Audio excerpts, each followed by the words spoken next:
terrible ese caso. Ya estamos de vuelta en Zona Pública, obviamente disfrutando mucho la presencia de Carlos Fara, contando algunas anécdotas en el corte que son imposibles de narrar al aire. Seguimos con tu análisis respecto de Argentina y por supuesto también involucrando todo lo que pasa en Latinoamérica. Bueno, digo, desde ese punto de vista Argentina está en una situación un poco excepcional, ¿no? Digamos, en el sentido que varios países tienen problemas en América Latina, es verdad. El contexto económico internacional no es el mejor, ni va a ser el mejor en los próximos años.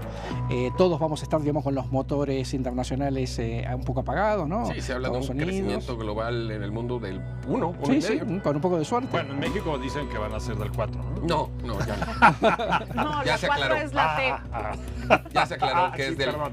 0.5. Ok.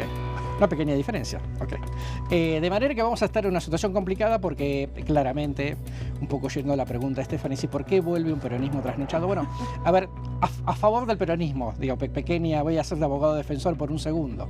Es el movimiento más flexible, el movimiento popular más flexible de América Latina. ¿Okay? Es decir, solo se le puede asimilar un poco el PRI, ¿no? Y el PRI, digamos, ahora tiene problemas, como ustedes saben. Muy graves. El peronismo siempre puede estar volviendo al poder, haciendo reformas de derecha, yéndose para la izquierda, quedándose en el centro. Pero además regenerando sus figuras. Totalmente. Bueno, que es una gran cantera. Hasta Cristina le tocó, me imagino. Claro. Bueno, y este es el otro tema, ¿no? Si vuelve Cristina, bueno, Cristina volverá de vicepresidenta. La pregunta legítima es, bueno, ella no incidirá, digamos, tanto en la cuestión.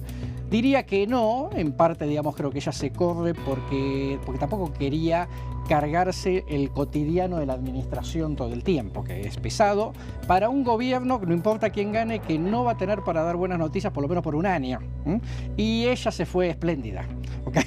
Se fue elegante del gobierno, con lo cual, digamos, no tenía mucho sentido volver para tener que dar malas noticias y anunciar un gran ajuste. ¿Okay? Entonces yo diría, de vuelta, el tema es, ojo con la cuestión del menos malo. O sea, llega un momento que la gente dice, lo que yo pensé que era lo peor antes, digamos, ahora no me parece tan malo y alguien tiene que gobernar. Y entonces ahí estamos, digamos, en una especie de trampa. ¿Y Fernández está a la altura? Desde tu perspectiva. Bueno, Alberto fue el jefe de gabinete de Néstor Kirchner y el primer año de Cristina. Es una persona preparada, es una persona del poder, conoce muy bien el Estado. Se peleó con Cristina, se fue, asesoró, digamos, como era el jefe de campaña de uno de los principales opositores, ex opositores, Sergio Massa, que ganó una legislativa importante en 2013 y fue candidato a presidente en el 2015, y ahora vuelve reconciliado con Cristina. Con lo cual, digo, uno puede creerle o no, como todo en la política, pero también es cierto que no es que puso a su hijo Máximo, que de hecho está en la política, sino que puso a alguien con quien ya se había peleado. Y eso de alguna manera, digamos, le genera un argumento político. Si después no funciona, ok. Pero, digamos, por lo menos la jugada fue muy astuta porque eso disparó una cantidad de decisiones que hizo que se quedara, que es la base de la construcción de este triunfo de los Fernández. ¿Cómo vemos a México? ¿Desde allá? Lejos. Muy lejos. 7 horas de vuelo. Cualquier cosa. Bueno, es una pregunta, ¿no? Digo, porque la elección... Pero una pregunta con toda la intención. No. Evidentemente, lo que queremos escuchar es desde el punto de vista del analista. Es una buena pregunta porque la elección argentina no era una elección más, era un caso testigo, sí.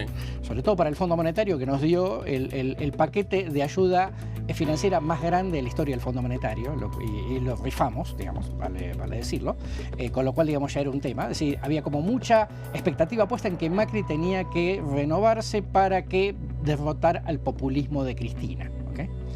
Ahora, no solamente, digamos, Macri es el derrotado con toda la ayuda del Fondo Monetario, sino que además, hasta hace un año atrás, digamos, gana Andrés Manuel. Y entonces el tema es, entonces vuelven los populismos porque vuelven en dos países grandes. Uno dice, bueno, pasó en El Salvador, pasó en Guatemala, pasó en Honduras, digamos, obviamente pasa más de costado. Pero el tema es entonces, digo, muchos se entusiasmaron con que bueno, que estaba Piñera, que estaba Bolsonaro, etcétera, etcétera. Y entonces dice, bueno, pero ojo que en una punta aparece Andrés Manuel y en la otra punta vuelve Cristina, digamos, un poco rebajada, vamos a decir, con un poquito de agua. Y entonces ahora se empieza a generar una pregunta geopolítica en la región, ¿no? De qué va a pasar, digamos, teniendo en cuenta que además viene Andrés Manuel y vuelve Cristina con Alberto, pero sin dinero para hacer populismo. Que ahí ahora estamos en el problema, y ahí vamos a una situación inédita, que esto es: el peronismo volvió en el 89, aprovechando la caída del muro de Berlín, el boom de la globalización, y con tasas muy bajas a nivel internacional para poder endeudarse y sostener la famosa convertibilidad de $1 a $1. Sí. Vuelve en el 2002 y después lo agarra el boom de las commodities, con lo cual es los mejores precios de los commodities de la historia, ¿no? Y ahora vuelve sin tasas bajas, sin los buenos precios de los commodities, con el país endeudado, en recesión y con alta inflación, y con Estados Unidos y Europa que van básicamente a una recesión. Y la selección no jugando muy bien. Sí, tampoco, aunque le ganó a México, digo, pero tampoco ayuda. Con lo cual, es una experiencia nueva, porque está muy lindo ser, digamos, distribucionista, o por lo menos, digamos, ser alegre con la gente, cuando hay recursos y las condiciones económicas internacionales te favorecen. Esta vez no va a suceder. Y entonces ahora es todo un gran enigma, y ahí emparento a los dos países, digo, porque Andrés Manuel también va a estar en una situación muy compleja, y además al lado del monstruo, digamos, que va a entrar en recesión tarde o temprano, ¿no? Entonces, yo creo que vamos a tener experiencias políticas muy complicadas, de mucha tensión, porque administrar el conflicto sin recursos nos va a generar un problema en Argentina descomunal. México, digamos, tiene otras atenuantes, pero Argentina descomunal. Jean-Paul. Haciendo, digamos, el símil entre, que yo lo veo, digamos, Cristina estando allá o llegando de nuevo contra López Obrador. Creo que Cristina tiene ciertas atenuantes. O sea, y luego la mala voluntad de ver. La mala voluntad, pero si no me hace daño. Cristina, como quiera, creo que es mucho más moderada institucionalmente, más allá de sus formas y de su actuar político del día a día. Cosa que aquí es un presidente que no tiene ni forma ni respeto por leyes ni por instituciones. Entonces, yo no sé si realmente el papel de México pueda ser como más tenue, o sea, digamos, en términos de análisis de populismo, no sé si es más grave que tenemos todavía algo de dinero, pero con el crecimiento en cero, pues cada vez va a ser menos.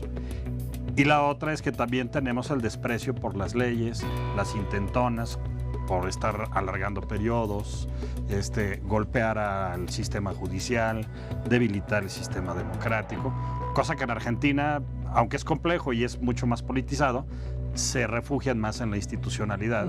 Y aquí porque además acuérdate que ahí el poder de los gobernadores es mucho mayor que el que claramente, sin duda. Entonces, no sé tú en esa comparación entre ambos personajes, ¿cómo ves el futuro de México en este sexenio? No, es interesante la pregunta, porque al final en Argentina vuelve Cristina, una Cristina quizá un poco distinta, de la mano de Alberto, pero en definitiva vuelve el peronismo, digamos, ¿no? Para mejor o para peor, pero es un viejo conocido que dice, bueno, ok, le abro la puerta de casa, sé que más de tanto se va a quedar borracho, pero al final, digamos, es un amigo de la casa. El tema es que la experiencia de Andrés Manuel es inédita, sí, ¿no? Porque llega con una fuerza nueva, propia.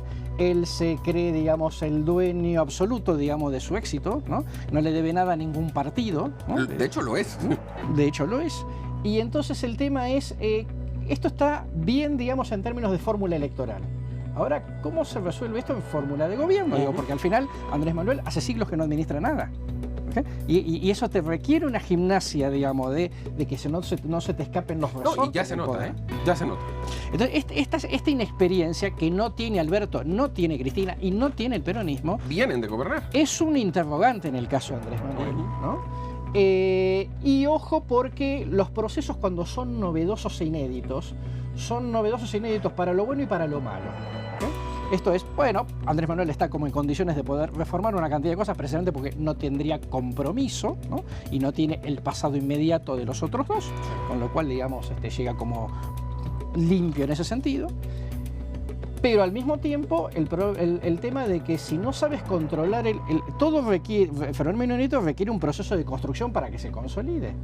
Ahora, si él no lo visualiza No controla la mayor parte, digamos, de los gobernadores, aun cuando tengan efectivamente, digamos, más limitaciones que en Argentina. Podría llegar a pasarle la situación en la cual llega un tiempo que la gente dice, pero al final es igual que el otro, de los otros. Por H o por B, porque se le escapó, porque no pudo.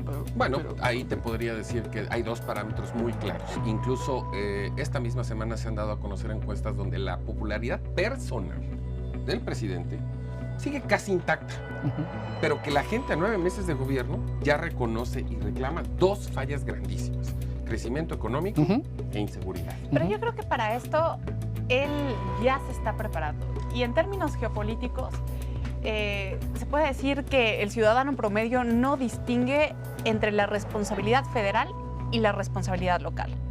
Y él ya sabe que la economía va a estar difícil el próximo año y por eso en el PEF se ve que le recorta recursos a los estados, pero que esos mismos recursos los redistribuye a nivel federal.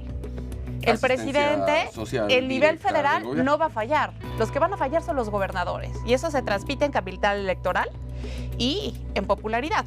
Y también lo podemos ver con esta retórica del anti-establishment, que es como la era de la comunicación otra vez en la política. Tenemos a Trump, que comunica de manera increíble, a Andrés Manuel, que comunica de una manera increíble, a Bolsonaro, que lo hace muy bien también. Y vamos a ver que la comunicación política cada vez se mezcla más con mística. Aquí tenemos en Argentina ha pasado cuando la economía va mal, mandan a desenterrar héroes de la guerra de independencia a Europa y se los quieren traer. En Venezuela han desenterrado al mismo Simón Bolívar.